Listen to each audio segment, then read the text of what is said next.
आज हम शुरू करने वाले हैं एक्सरसाइज 8.2। और एक्सरसाइज 8.2 करने से पहले हम थोड़े से इसके बेसिक कॉन्सेप्ट्स को समझेंगे। बेसिक कॉन्सेप्ट्स का मीनिंग क्या है, आपकी एनसीईआरटी मैथ में एक टेबल गिवन है, यानी कि एक सारणी गिवन है। तो सबसे पहले तो वो जो सारणी दे रखी है, जो टेबल दे रखी है, आपको वो अच्छे से रीड करनी है। ठीक है ना, रीड करनी है और उसको अच्छे से लर्न करना है। क्योंकि क्या है, जो ये टेबल है जो मैं आपको अभी समझाने वाला हूँ, ये आपके लिए मोस्ट आईएमपी है। मोस्ट आईएमपी का मतलब बहुत ज़्यादा ज़रूरी है, क्योंकि जब मैं आपको चैप्टर नंबर 9 कराऊंगा तो चैप्टर नंबर 9 में इसी टेबल का बहुत ज़्यादा यूज होगा। और यदि आप नेक्स्ट क्लासेस में जाओगे तो नेक्स्ट क्लासेस में भी आपका इस टेबल का, यदि मैथ कोई लेता है, ठीक है ना, इसी टेबल का ही बहुत ज़्यादा यूज होगा। आपको नेक्स्ट क्लासेस में ये टेबल नहीं मिलेगी, ठीक है ना। तो इसलिए आपको ये टेबल अच्छे से समझनी है, जो कि मैं आपको अभी समझाने वाला हूँ, और बाद में इसको अच्छे से लर्न कर लेना है। और जो भी क्वेश्चन हम यहाँ करेंगे वो हमारे पास बाइलिंगुअल होंगे। जो भी क्वेश्चन होंगे हमारे यहाँ पे, क्या बोला मैंने, बाइलिंगुअल, मतलब मैं आपको यहाँ पे इनको इंग्लिश में भी और हिंदी में भी, दोनों ही लैंग्वेज में कराने वाला हूँ। देखो भाई, टेबल स्टार्ट करने से पहले मैंने आपको 8.1 के बेसिक कंसेप्ट्स में कुछ रूल बताए थे। मैं आपको दोबारा फिर बता रहा हूँ, ताकि आपका दोबारा से फिर अच्छे से रिवीजन हो जाए। और यही चीज़ आपको एक्सरसाइज 8.4 में फिर से काम आएगी, जिसमें मैंने आपको इनके इन्वर्स बताए थे। ठीक है ना, इन्वर्स का मीनिंग क्या था, जैसे कि मैंने यहाँ लिखा एक ट्राइग्नोमेट्रिक फंक्शन साइन थीटा, तो इसका इन्वर्स क्या होता है, आप बोलोगे इसका इन्वर्स होता है 1 कोसिकेंट थीटा, इस टाइप से। और यदि मैं आपसे पूछ लूँ कि भी कोसिकेंट थीटा का इन्वर्स क्या होगा, तो कोसिकेंट का उल्टा क्या हो जाएगा आपका 1 साइन थीटा। ये अच्छे से लर्न करने हैं, क्योंकि अभी जो मैं टेबल कराने वाला हूँ उसमें भी ये चीज़ें काम आएंगी आपकी। अब सेकंड नंबर पे कोस थीटा, इसका इन्वर्स मैंने क्या बताया था आपको, आप बोलोगे 1 सिकेंट थीटा। और जो सिकेंट थीटा है, इसका इन्वर्स क्या होता है, इसका उल्टा क्या होता है, आप बोलोगे 1 कोस थीटा, यानी कोस का सेक होगा, सेक का कोस, साइन का कोसिकेंट, कोसिकेंट का साइन। ऐसे ही थर्ड नंबर पे क्या आएगा हमारे पास, टेन थीटा। तो इसका इन्वर्स यानी इसका उल्टा क्या होता है, आप बोलोगे 1 कोट थीटा, या इसका एक सेकंड भी लिख सकते हैं, वो क्या होता है साइन थीटा अपॉन में कोस थीटा।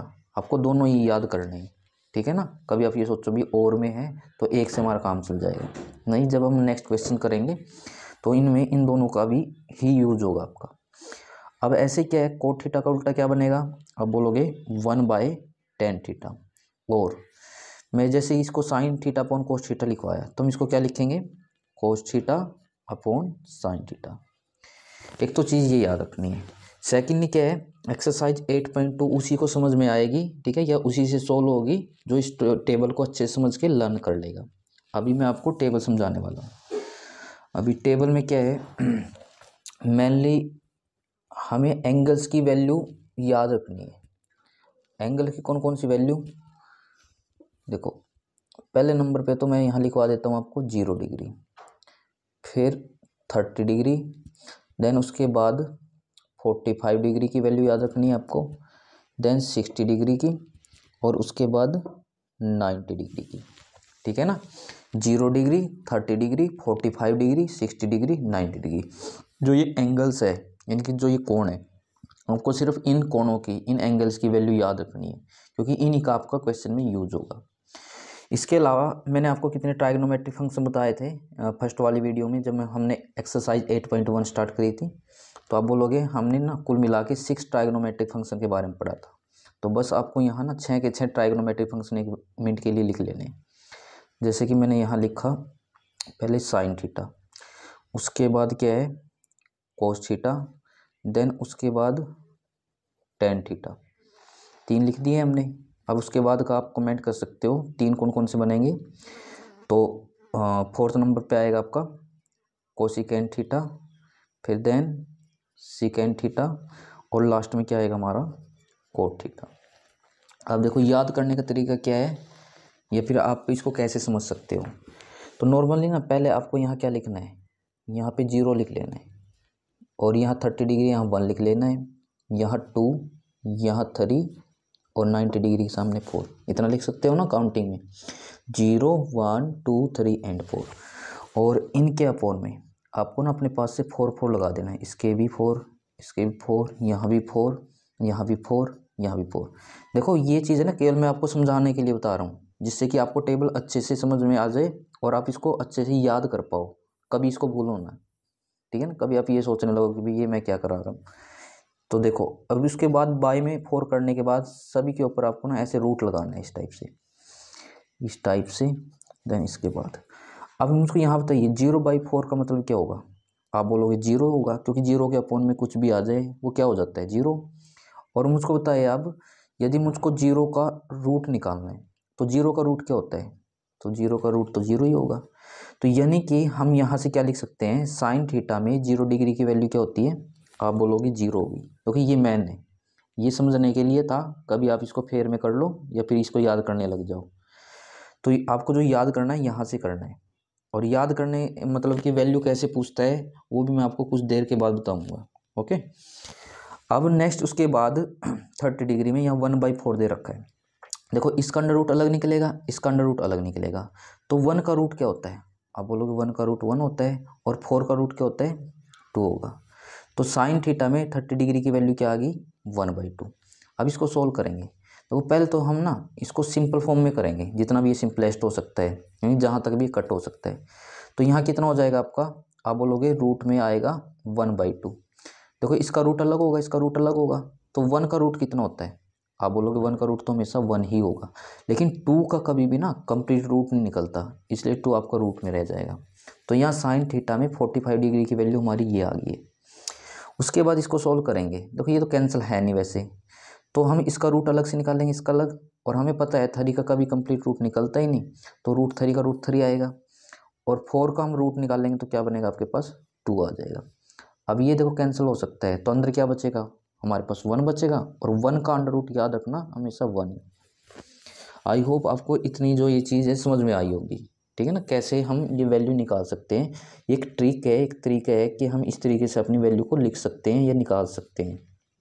अब देखो इसमें मैं थोड़ा सा बता देता हूँ कि भाई क्वेश्चन कैसे बनता है हमारा। कि वो एक क्वेश्चन दे देगा भाई साइन 30 डिग्री प्लस में कोस 45 डिग्री, कुछ भी मान के चलो, इस टाइप से क्वेश्चन है। तो अब हमें ये पता होगा कि भाई साइन 30 डिग्री की वैल्यू कितनी होगी, तभी तो बता पाएंगे। जैसे कि आपको पता है साइन 30 डिग्री की वैल्यू 1/2 होती है।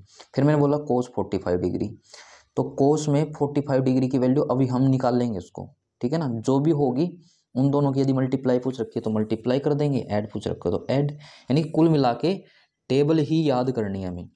याद नहीं है तो आपसे क्या है, आपका क्वेश्चन नहीं निकलेगा, ठीक है। ये जानबूझ के मैं इस बार को बार बार रिपीट कर रहा हूँ, क्योंकि ये आपको मस्ट करनी है, बहुत ज़्यादा ज़रूरी है आपके लिए। अब साइन की वैल्यू तो हमारी ये निकल गई है, कोस की बिल्कुल आसान है, वो कैसे निकालोगे। अब ना आपको इसका रिवर्स लिखना है, मतलब जो ये 1 है ना इसको आप यहाँ लिख दो, √3/2 को यहाँ पे लिख दो, और 1/√2 को यहाँ पे, 1/2 को यहाँ पे लेके जाओ, और 0 को आप यहाँ पे लिख दो। तो ये वैल्यू आ गई कोस में 0 डिग्री की, 30 की, 45, 60 और 90 डिग्री की। आई होप आपको ये वैल्यू भी निकालनी आ गई है। अब आ जाओ आप टेन थीटा पे, और टेन थीटा के हम कैसे निकाल सकते हैं। अभी मैंने आपको कुछ ना इन्वर्स बताए हैं, यानी उल्टा करके बताए कुछ वैल्यू। तो टेन थीटा का इन्वर्स क्या होता है, उल्टा 1/cot थीटा होता है। इसके अलावा मैंने आपको और में ये बताया sine theta upon cos theta. तो हम ना इस आइडेंटिटी का यहाँ यूज करेंगे, ठीक है ना, टेन थीटा में हर एक एंगल की, हर एक कोण की वैल्यू निकालने के लिए। देखो साइन अपॉन कोस कर दूँ तो 10 आएगा निकल के मेरे पास, यानी कि 0/1, तो 0 हो जाएगा ना। ऐसे ही 1/2 अपॉन में √3/2, 2 से 2 कैंसिल होके यहाँ पे आपका रिमेनिंग बचेगा 1/√3। ऐसे ही इसके अपॉन में ये वैल्यू आएगी, क्योंकि साइन अपॉन कोस करना में ये सभी वैल्यू साइन की है, ये सभी वैल्यू कोस की है, यानी कि हर एक वैल्यू के नीचे दूसरी वैल्यू करनी है। कभी आप इसके नीचे ये करने लग जाओ जो स्ट्रेट में है उसके। √2 से √2 कैंसिल होकर यहाँ पे क्या आएगा आपका 1 आएगा। ऐसे 2 से 2 कैंसिल होकर यहाँ पे आपका √3 बचेगा।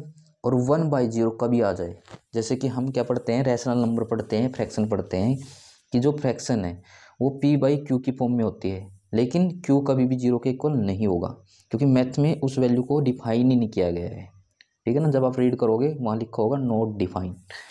तो यानी कि जो यहाँ पे हम क्या करेंगे, 1/0 की जगह नॉट डिफाइंड कर देंगे, और हिंदी में आप लिख सकते हैं इसको अपरिभाषित। मतलब इसकी कोई परिभाषा ही नहीं दे सकते हम, अपरिभाषित कमी। कई जगह आपको सिंबल भी लगा मिलेगा, ठीक है ना, आप ये भी लिख सकते हो, सिंबल भी लगा सकते हो अपना, यानी अपना चिन्ह वगैरह जो भी नॉट डिफाइंड को होते हैं वो लगा सकते हो। ये नॉर्मली आप ये लिख दो, ठीक है ना। अब देखो हमने तीन की तो निकाल ली, ट्राइगोनोमेट्री की, साइन की, कोस की और टेन की। अब कोसिकेंट की कैसे निकाल लेंगे हम, वो बिल्कुल आसान है। वो कैसे, अब मुझको बताइए, यदि मुझको निकालनी है कोसिकेंट की वैल्यू, इसका इन्वर्स मैंने क्या बताया आपको, 1/sin थीटा, यानी कि 1 में जो भी साइन की वैल्यू रही होगी वो हम अपॉन में लिख देंगे, रख देंगे, तो ऑटोमेटिक किसकी वैल्यू मिलती जाएगी हमें, कोसिकेंट की। अब यहाँ देखिए आप, कोसिकेंट थीटा है और इसका इन्वर्स मैंने आपको क्या दिखाया अभी, 1/sin थीटा, यानी कि 1/sin थीटा, पहले केस में क्या है, साइन थीटा की वैल्यू 0 है, यानी कि 1/0, और 1/0 कभी होता है तो वो क्या हो जाता है, नॉट डिफाइंड हो जाता है ना। मैं यहाँ शॉर्ट में ND लिख रहा हूँ, यानी कि N का मतलब नॉट, D का मतलब डिफाइंड, और हिंदी में आप अपरिभाषित लिखोगे इसको मैं शॉर्ट में ही लिखवा देता हूँ आपको। तो कुल मिला के क्या है, कोसिकेंट थीटा में 0 डिग्री की वैल्यू नॉट डिफाइंड आएगी, अपरिभाषित आएगी। ऐसे क्या है, हम कोसिकेंट थीटा में 30 डिग्री की वैल्यू निकालते हैं।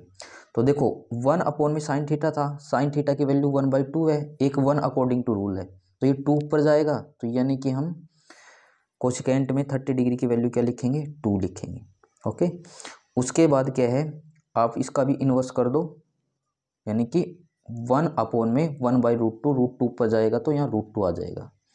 अब ऐसे ही क्या है, आपको इसका इन्वर्स करना है, यानी कि 2/√3, और ऐसे ही क्या है, आपको इसका इन्वर्स करना है, इसका इन्वर्स का मतलब क्या है, 1/1, तो 1/1 तो 1 ही आएगा आपका।